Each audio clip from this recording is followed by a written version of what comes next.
for the Susan Taylor Podcast, where we discuss the yoga of mind, medicine, and healing. Author of Feeling Good Matters, Sexual Radiance, and the Vital Energy Program, Dr. Taylor imparts authentic knowledge and practical tools that inspire, educate, and empower us to be a healing force for positive change. So join us and take your life and our planet to the next level.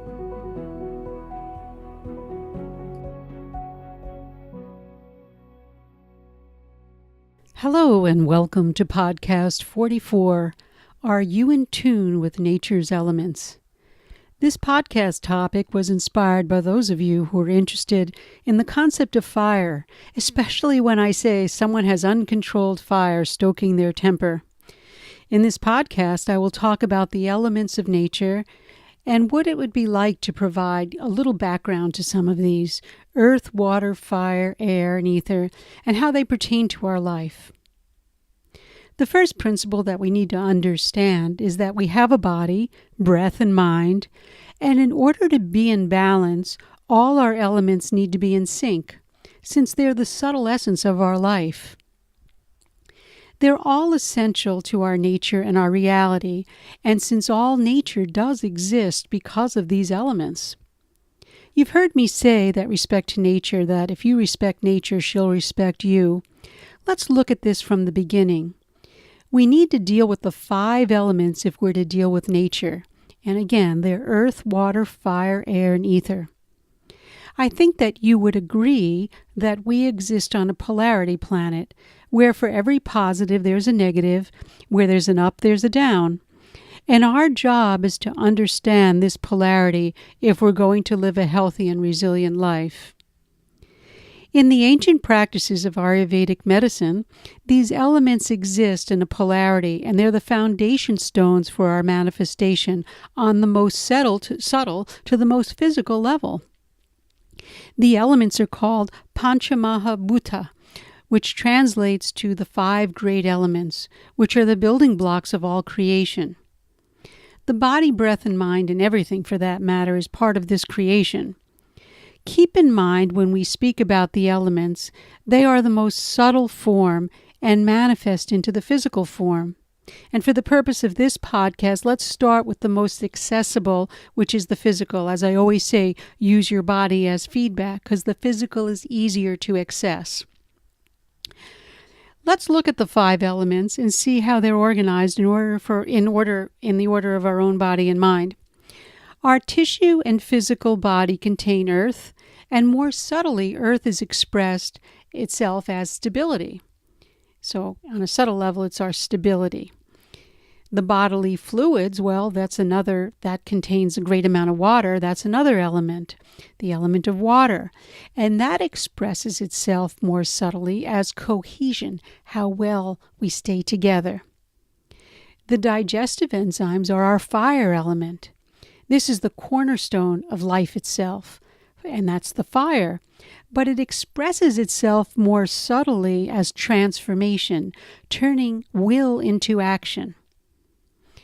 Then we have movement within our mind and body, and that's the air element, and that expresses itself, again, as movement. And then we have space. That's the element that we operate in, and all the elements operate in this element of ether, which is really space. So earth, water, fire, and air move through the channels of space. Every element has an asset, a strengthening quality, and a liability. Again, polarity that we were talking about, so a strengthening aspect and a liability or a challenge, a weakness that creates disease. On the path of staying healthy and resilient, we need to create the conditions that allow us to gain the strengthening potential of these elements and decrease the challenging or the weakening potential of the element itself. Every human body is made up of these elements, and every human being has a dominant one, predominance, let's say, earth and water for some. Some are more fiery, some are more airy. We meet people like that all the time. We can see there's a predominant element when we're aware of it. This means that relative to other elements, the organism that we're talking about was programmed with more of one than another. And everybody contains all the 5 elements, but in different proportions. And that's why some environments, as well as food and herbs, are good for someone and not for others. Or maybe it's good for me during this time of year or this time of day and not other times of the year, whether it be the fall, the winter. Everyone's different. And that's why nobody has the same fingerprint. In nature, these elements express themselves both physically and subtly, as I already mentioned. In other words, they form the energetic forces of nature. And let's take a look at these and see how they express themselves throughout our physical body and our thoughts, feelings, and desires. And then we can ask ourselves if we're getting the higher frequency of the element, and thriving, of course, or getting the lower frequency of the element and creating a disease state. Keep in mind that the element itself is neutral, but it expresses itself through building or strengthening, that's the expression, or weakening and causing disease in their expression. I'm just repeating that just for some of you who might be new to this.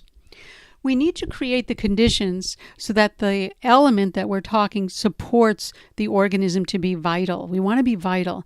And Ayurvedic medicine takes these elements and simplifies them for our use. Chinese medicine also talks about the elements also. In nature, for example, earth and water come together. They form mud, earth, and the water mix. And so that creates what we call is the kapha dosha. That means phlegm, mud, that's happening in the body. We get mucus, a lot of mucus buildup. Remember, keep in mind when we talk about dosha in Ayurveda, that's the medical system that we're talking about. A dosha means the messing up. So kapha dosha, which means the messing up of the earth and water element. Then we have the nature of air and ether, and that mixes and operates in a unit. And the rishis and the sages, the awakened ones, call that vata, which is wind. And again, when it's messed up, it's the vata dosha. That means there's too much wind in the body causing all sorts of problems, and I'll talk about that in a minute. And then there's the middle, and that's fire, and that's called pitta. And when the pitta's out, we have our inflammation. Again, I'll talk about that in a minute or so. Earth and water create the kapha dosha, or kapha, some people say, and that's one side of the polarity. Air and ether mix to create vata, and the middle polarity of fire is fire and water, is pitta. We speak in context of the fire that causes disease. We're often speaking in a dysfunctional context. And fire is usually what I bring up when I talk to audiences because there's a lot of anger that's hanging around, a lot of irritation. People are being pushed to the limit. We even have a planet that's a little bit overheated with a lot of fire. So fire is really what's prevalent right now. And we also speak about that when I talk about pitta in the dysfunctional context. And examples, the physical and mental inflammation and irritability and anger, criticism, frustration, that would all be fire that's gone array. It's out of control. It's the weakening aspect of the element. When earth and water go out of balance in an organism, we have diseases of stagnation, congested organs. And on an even more subtle level in the mind, we see greed, attachment, overall congestion of our thoughts. What goes on in the mind, remember, has a direct representation in the body and vice versa. I speak about that almost on every podcast. The body and mind are one. When air and space go out of balance, the negative polarity that forms creates spreading of disease. And on a more subtle level in the mind, we tend to be fearful, anxious, stress comes all over us. We feel isolated and lonely, leading to exhaustion. In classical Ayurveda, when the air goes out of balance, again, it's called vata. When the fire goes out of balance, we get into that fiery way, it's called pitta. And when the earth and water go out of balance, we have kapha or kapha. Therefore, we can say when air and ether go out of balance, that's negative. It's a negative charge. And what tends to happen is there's a lot of movement, wind, an excess amount of movement in the mind and nervous system. And again, this causes anxiety, worry, and doubt. I'm emphasizing this because this is what happens right now. Many people are experiencing a lot of anxiety and worry and doubt, especially with the current climate that we're living in. When pitta becomes excessive, we have the hotter emotions, anger, rage, jealousy, envy. We see a lot of that happening around now with a lot of irritation. People don't have the patience and tolerance even for our neighbors anymore. When kapha goes out of balance, we get the heavier emotions like melancholy, depression, grief, and sadness. What we want to do is have a neutral and intelligent perspective, and not just look at the negative polarities. I gave you the negative polarities so that we can see the more subtle polarities of the elements. But we need to understand also what it looks like when we experience the asset or the positive aspect of the elements when they're in balance. So when we have kapha and it's expressed, remember we spoke about the earth and water, that's expressed when it's heightened in its positive polarity. We have a heightened frequency, and you receive the benefits of sweetness, devotion, love. We're very kind and compassionate to others. It's the same element that caused congestion, but it has a different expression. When pitta, or the fire element, is expressed at a higher frequency, in the proper container, it creates insight, bringing will into action, illumination, brightness, a luster of skin. The same thing, for example, that's uncontrolled, again, the negative polarity is inflammation, skin problems, as I mentioned, irritability and anger. But there's a positive side to it, as I just mentioned, a higher frequency, the illumination, brightness, enthusiasm for life. Vata, which is air and ether, is that same energy that produces fear, worry, and doubt and insecurity. But when that's at a higher frequency, we produce lightness of being, an angelic type of presence. We just go along with the flow. Everything just seems to work out just right, and it doesn't matter at that point. So to be resilient and healthy, we need to address the underlying energetic environment that causes these elements to go out of balance. And once we get the organism cooperating, then all of a sudden what was causing the rashes and the eczema, too much fire, right, can turn into lustrous, glowing skin. The same element, again, fire, just a different expression. This shows how these elements can cause pain and suffering and stress, or vitality, love and radiance, beauty, qualities innate to our resilience. Our goal is to understand that these elements, or just to understand these elements, so that we can reduce the negative symptoms that they're capable of producing, but simultaneously produce their assets, strengths, as well as their intelligence. If I'm equally focused on what I do want rather than what I don't want, that leaves me with a neutral, realistic view of how to turn my mind into a resilient and vital energy field. And the work that I do with the mind medicine and healing is just about that. We want to have a neutral, realistic view of how to turn our mind into a resilient and vital energy field. This is the beginning of managing the elements. The balance starts with flow. Keep in mind that these forces are not specific to the human being, but they're an energy of forces that permeate all of creation. Flowers, animals, all of creation. And what determines is how your body and mind are designed, and it's all determined at conception. That's what I want to say. What's determined is how all of this comes together in a package is designed and determined at conception. Let's take a look just for a moment at the fire, since it's the only element that really needs to be tended to. Remember, all other elements exist, but think about fire. If you don't tend to it, it goes out. It's very interesting. If you feed it too much, it can go out of hand also, but if you don't feed it, it goes out. The middle, the balance, is the fire element, as you know, which is really your metabolism.